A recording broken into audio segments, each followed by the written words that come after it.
রাত তখন ৩টে। ফাইনাল এক্সামের পর আমরা সবাই চায়ের দোকানে আড্ডা দিচ্ছি, লুডো খেলছি, চারিদিকে কুয়াশা আর কুয়াশা। চায়ের দোকানে আমরা চা খাচ্ছি আর আড্ডা দিচ্ছি। চায়ের দোকানের ঠিক কিছুটা দূরেই একটা মসজিদ। আমাদের মধ্যে থেকে দীপু বলে উঠলো, ফাইনাল পরীক্ষার পর চায়ের দোকানে তোদের সাথে আড্ডা দেওয়ার মজাটাই আলাদা। ঠিক বলেছিস, এই রাতে তো আরো মজা হয়। রাকিব বলে উঠলো, আমি উঠলাম। ভাই পরীক্ষা তো শেষ হলো, কিন্তু রেজাল্ট নিয়ে তোদের কোনো ভয় নেই নাকি? আরে রাখ তোর রেজাল্ট, পাশ করেছি এটাই তো অনেক, ক্যান্দিস না তো। আমি আর চাওয়ালা বাদে সবাই বলে উঠলো। আমি বলি, উঠলাম, তাও আমি তোদের থেকে কষ্ট করে লেখাপড়া করে জিপিতে 5 পেয়েছি, তোরা পাশ নিয়েই পড়ে থাক। আলী বলে উঠলো, ভাই পাশ করেছি এটাই অনেক, আমাদের কাছে এটাই অনেক বড় কিছু, তুই থাক তোর জিপি আর 5 নিয়ে। হঠাৎ মসজিদের ভেতর থেকে একটা চিল্লানোর আওয়াজ আসলো। আমরা সবাই ভয় পেয়ে গেলাম। আমি ভয়ে ভয়ে বললাম, এত রাতে কিসের আওয়াজ রে? জানি না। আমরা সবাই চায়ের বিল দিয়ে মসজিদের দিকে রওনা দিলাম, সবার হাতে একটা করে হেরিকেন, কিন্তু আমার হাতে টর্চ লাইট। দীপু বলে উঠলো, এত রাতে কে মসজিদে যায়? রাকিব বলল, চুপচাপ চল, বেশি কথা বলিস না। দীপু এবার চুপ হয়ে গেল। আমি বললাম, নিশ্চিত কোনো জিন চিৎকার দিয়ে? আমার গ্রামের বাড়িতে খুব বেশি জিন থাকে, আমি ঢাকায় থাকি, এসেছি গ্রামের বাড়ি ঘুরতে। মসজিদের নাম হাসান জামে মসজিদ। এখানে দান বক্সের একটি আশ্চর্য বিষয় আমরা লক্ষ্য করলাম। দান বক্সে কোনো টাকা নেই, এটি পুরোপুরি খোলা। কেউ মনে হয় টাকাগুলো সব চুরি করে নিয়ে গিয়েছে। তারপর মসজিদের ভেতর গিয়ে দেখলাম অন্ধকার, তাই লাইট জ্বাললাম। তারপর যা দেখলাম তা দেখে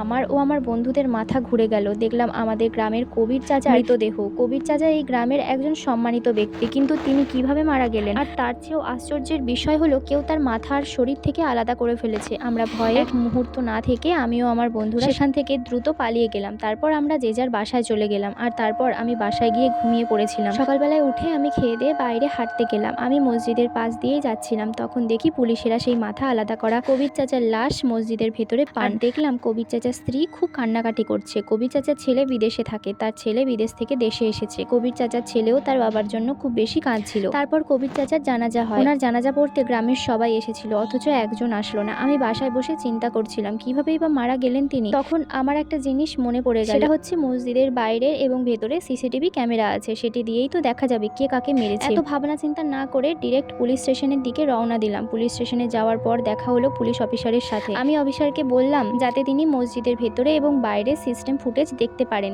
আপনাদের কি মনে হয় কবির চাচাকে সেদিন কে মেরেছিল? কবির চাচার ছেলেই নয় তো সেই খুনি? আচ্ছা, বিদেশ থেকে কি কয়েক ঘন্টার মধ্যে বাড়ি ফেরা যায়? নেক্সট পার্টের জন্য অপেক্ষা করো।